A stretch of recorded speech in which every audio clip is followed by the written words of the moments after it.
Inside Out, an amazing Disney project that gets a lot of praise, and rightfully so. It's a fun story about the emotions inside the head of a girl named Riley and how they try to guide her through a difficult life change.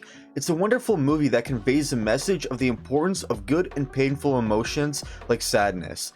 It's a nice story with a good, heartfelt message and was very well received by both the audience and the critics. And now, Disney has released its sequel, Inside Out 2. It's not really a surprise since a sequel was hinted at in the movie itself, but looking at Disney now at their state and most of their previous animated films, especially their past with sequels, you really have to be careful. But this is not one of those cases. In all honesty, this movie actually exceeded my expectations, and it has proven, to me at least, as not just a good sequel, but a good film in general for everybody. And without spoilers, I'm going to explain why. But before I go more into this, I would like to quickly thank you all so much for 1,000 subscribers.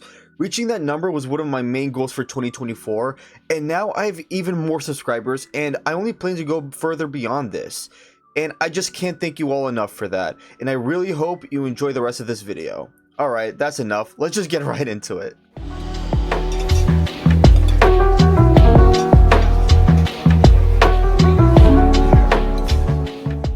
Man, where do I even begin? I think I want to say without giving away any major spoilers that this movie follows the similar recipe that the first movie cooked up. The story and overall, while I wouldn't say has no real surprises, it does kind of retread a major plot point from its predecessor, which leaves for no real major surprises or twists from the story. However, I would not say it's a bad thing as it takes a different direction on it. It's able to recapture that charm and fun the first movie had. For me, it's not as good as the first, but it does its job to convey their themes with honesty and ambition. The main reason why people loved Inside Out is not because of an incredible story or a solid plot, it's the entire theme and message the plot revolves around. The entire movie is the message and the plot complements it. The story is done similarly but also differently where it's fun and good enough to drive this film home to its major purpose. And the major purpose is to teach and convey the main theme of the movie. The first movie teaches the importance of experiencing other emotions instead of keeping them trapped, and that all emotions are important, especially the ones that are painful. However, this film takes that part of the recipe and adds something new and more onto it. When I was watching this movie, it felt like the film is taking itself more seriously than the first film because it follows Riley in her teenage years where she is growing up and starting to get out more into the real world. Once you grow older, you kind of start to notice reality for its good and its bad. One of the big themes this movie explores is perfectionism, and it's the very thing that drives Riley's new emotional anxiety, and it begins to take a toll on her. This movie uses perfectionism and the themes of being yourself and you shouldn't always try to fit in with others that it presents in this movie to actually paint the bigger picture and the big theme of this film, and that is the fact that she will always have good and bad characteristics. She is good and kind, but she can also be selfish and evil. It's about accepting and learning that these uncomfortable emotions like anxiety and fear play in healthy development, and that is a part of growing up and it cannot be removed or taken away. It's a beautiful, important lesson that all kids should learn when growing up, and this movie conveys that message greatly. What I love more about this movie is with its plot and characters, their situation, and with these types of themes being realized, the movie poses a question, asking what will you do in response to these emotions and realization, and the film also gives us the answer, and while a part of that is accepting that it's reality, it's also up to us to how we deal with these emotions. Either we bottle up or speak up about them to people that we know and trust. This movie, just like its predecessor, shows the importance of feeling an uncomfortable and uneasy emotion that a lot of kids struggle to deal with when they start to feel them. The first movie was about sadness, the second is about anxiety.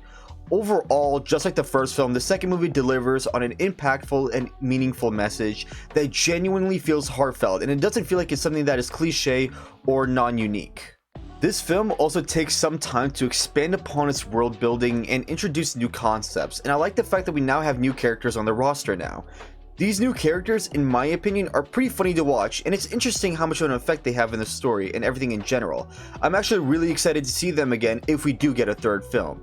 I really do love watching Anxiety, as by her design itself and the faces that she makes, it is super funny to watch, which brings up another point I would like to say, and that is the movie is a lot funnier than I expected.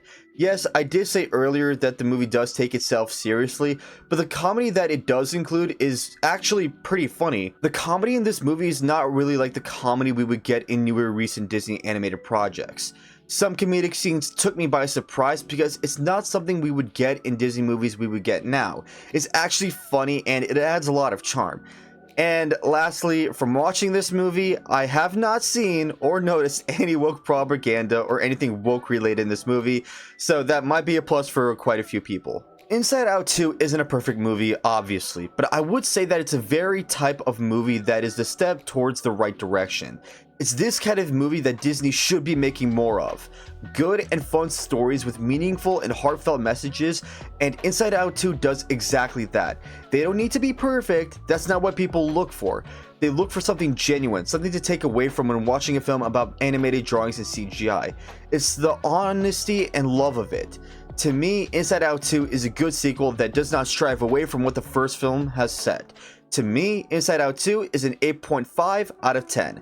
If you have not watched this movie yet, I definitely recommend it, especially if you are a parent and are wondering if you should take your kid to see this. Trust me, you will have a good time watching this movie without worrying about any woke propaganda. But anyways, that's gonna be my spoiler-free review of the film, and I really hope you all have enjoyed watching it. Again, thank you all so much for 1,000 subscribers. This means so much to me, and I plan on making more content for you in the future. But that's all for this video, and I wish you all an amazing day or night. See ya.